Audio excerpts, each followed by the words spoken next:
Bom, esse é o nosso trabalho de inteligência artificial. Nós utilizamos o algoritmo de busca Dijkstra e os alunos são Josué Pinheiro, Adson Reinaldo e Elton Alves. Nosso desafio é de encontrar o menor caminho. O agente vai estar na cidade de origem, e vão ter várias cidades e as estradas que conectam elas. Cada cidade vai ser um vértice do nosso grafo e as estradas serão as arestas. As ações vão ser se mover de uma cidade para outra por meio das estradas, e cada ação de movimento de uma cidade a outra altera o estado do agente para a cidade de destino. Nosso teste de objetivo, a gente verifica se o agente chegou à cidade de destino pelo menor caminho. E uma função de custo de caminhos atribui um custo numérico, seria no caso a distância das estradas para todas elas. E o custo final vai ser o menor valor numérico a se deslocar de um ponto a outro. No caso, a menor soma de arestas. O caminho mais curto. Nós utilizamos o modelo de busca Dijkstra, que é desenvolvido por Dijkstra. Ele determina o caminho de custo mínimo entre vértices de um grafo, onde ao selecionar um vértice como ponto de partida, o algoritmo calcula o custo mínimo desse vértice para todos os outros vértices no grafo. No exemplo prático, nós temos a demonstração de como o algoritmo encontra o caminho. Primeiramente, o algoritmo ele determina o ponto de origem como tendo um peso zero. Ele está lá, ele não precisa caminhar até lá. E o número de interações a ser feitas é igual ao número de vértices. No caso, os exemplos a seguir serão 5 interações. Então, aqui a gente tem, no exemplo prático, a letra literada não pode ser modificada, portanto, a coluna é preenchida com o valor atual da letra. A linha é preenchida com o custo de caminhada da letra atual até a letra seguinte. Se não tiver vértices ligando ambos, o valor é infinito. Então, aqui a gente tem a letra A iterada, 0 no caso seria a distância até o próprio A. 5 aqui é a distância de A até B. 4 é a distância de A até C. E ele não se conecta diretamente nem com D e nem com E. A próxima letra a ser liberada será a letra com menor custo. No caso aqui é a letra C. De A para C foi o custo mais barato que teve, foi apenas 4. E aí ele vai agora iterar C para achar as distâncias para as outras letras, as outras cidades, no caso. Só que ele sempre vai armazenar o menor caminho. Como o ponto, ele sempre sabe que o ponto de partida é A, então para chegar a B ele não guarda a ida por C. Por quê? Porque ele sabe que saindo de A para B ele gasta só 5. Ele já faz o cálculo que passando por C, se ele está calculando por C, para chegar até B, ele também soma o valor de A. Então, além de C para B ser 7, que já é já seria uma distância maior, mas ele ainda considera que A para C é 4, então o total seria 11.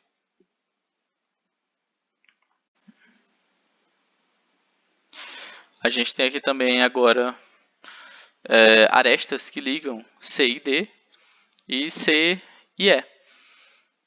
Já no caso daria, se a gente quisesse ir de A até E, na verdade de A até todos os outros vértices já seria possível. Mas aí ele ainda fará outros testes para achar o menor caminho. Para chegar até D, ele calcula não só a distância de C para D, como também somado com a menor distância até C, que no caso é passando por A até o momento. E aí seria o 4 mais o 5, que é a distância de C para D, que é 9, que é assim que ele guarda os valores. E aí, continuando, ele vai ver depois de fazer isso, ele vai usar o menor valor novamente, o menor caminho, de novo. No caso não será, ele já não, assim como ele não usa o 0, que seria o menor caminho aqui ele já não vai usar o 4. E aí ele vai usar o outro menor caminho, que seria por B. Então, ele vai iterar B. E aí daqui vai fazer os outros caminhos. Note que aqui ele já substitui como se chegar a D. Porque indo por B é mais curto. Já que indo por C seria 4 mais 5.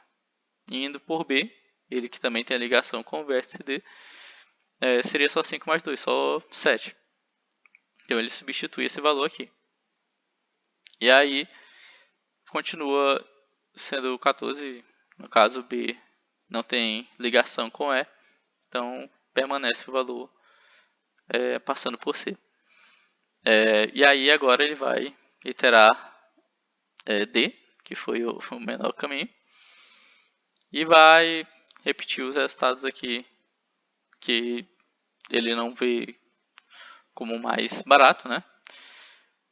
E vai só modificar aqui no E, porque ele percebe que chegando pelo caminho mais curto até D, que gasta 7, e de D para E, que gasta 6, então vai ser um valor mais barato, vai ser um caminho mais curto para ele do que 14. E aí por último ele itera E, no caso aqui não altera nada. A aplicação aqui seria verificar, por exemplo, o menor caminho de A até D, e aí já seria esse aqui, ele sempre guarda a partir do A até o seu até a coluna, né, aqui no caso, até o D. E já do ponto de partida até aqui, então a última guardada foi 7, né, na última iteração. Esse aqui é o caminho mais curto que ele achou. E bom, esse é o nosso código. Aqui a gente primeiro importa NetworkX, importa Matplotlib para plotar o grafo no estilo MATLAB. A gente define a função para criar o grafo que vai apresentar o mapa das cidades. Aqui a gente cria um grafo direcionado, que a gente tenha os nomes das cidades armazenados aqui, as estradas de A para B e o peso 5, né, que é a distância no caso. Aqui a gente adiciona os nós no grafo, os nós que são as cidades, e aqui a gente adiciona as arestas, que serão as estradas. E aí a gente retorna G. Em seguida a gente tem a função para visualizar o mapa das cidades. Aqui a gente define a posição dos nós no layout do grafo. Aqui a gente vai desenhar os nós, com as especificações, tamanho do nó, a cor, que a gente atribui os rótulos, né, para as arestas, né, vai ser o peso no caso. Aí aqui a gente adiciona os rótulos de peso nas arestas. E aí aqui a gente vai destacar o caminho mais curto em vermelho. E aí a gente vai fazer o plot do grafo. Aqui a gente tem a definição da função que vai utilizar o algoritmo de Dijkstra para achar o caminho mais curto. Aqui a gente utiliza essa função do NetworkX para calcular o caminho mais curto a partir da cidade de origem. A gente recebe aqui o grafo, a origem e o destino. Isso aqui vai me dar um dicionário que vai ter as distâncias mais curtas até a origem de todos os nós.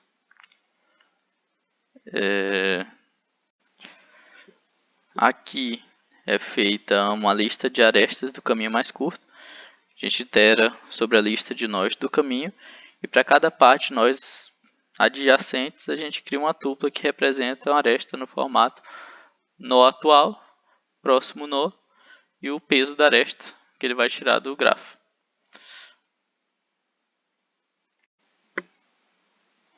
Então essas arestas é que vão ser retornadas, partindo da origem até o destino, as arestas do caminho mais curto. E aqui nós temos nosso exemplo de uso. A gente cria o grafo do mapa das cidades. A gente define aqui a origem como A e o destino como é. Aí a gente aplica a função do caminho mais curto e faz o print do caminho aqui e utiliza a função visualizar mapa para fazer o plot. A gente está usando aqui o Replit, né? Vou rodar o programa aqui.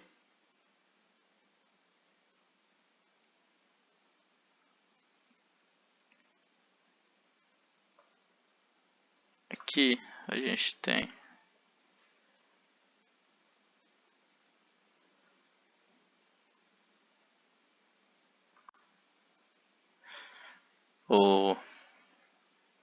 essa lista, né? De A para B, o peso 5, B para D, o peso 2. Ele, depois de achar o caminho mais curto, tem a lista dessas arestas que fazem parte do caminho. Aqui é o caminho que ele fez, não fica proporcional, né? O 2 aqui é o maior de todos, seria o caminho mais curto no caso. Mas esse é o caminho mais curto que ele acha de A até E, passando por B e D. Se a gente fizer as mudanças aqui no código, muda a origem de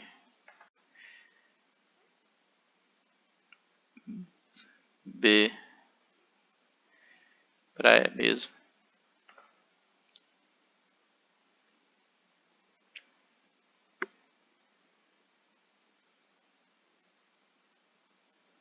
Ele só pula, né? Porque ele já passava pelo A.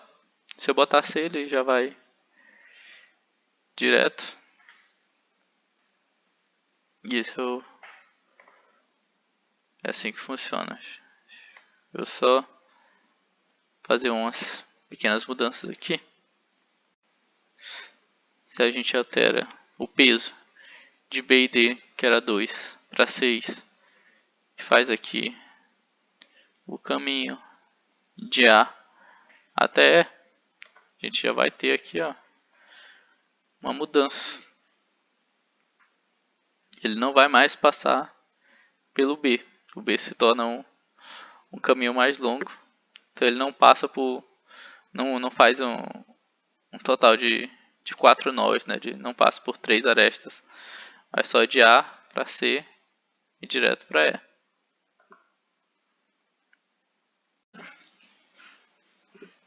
Se eu crio aqui também um caminho que vai direto de A para E,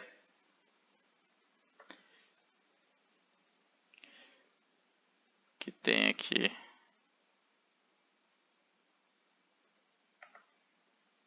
um peso muito grande,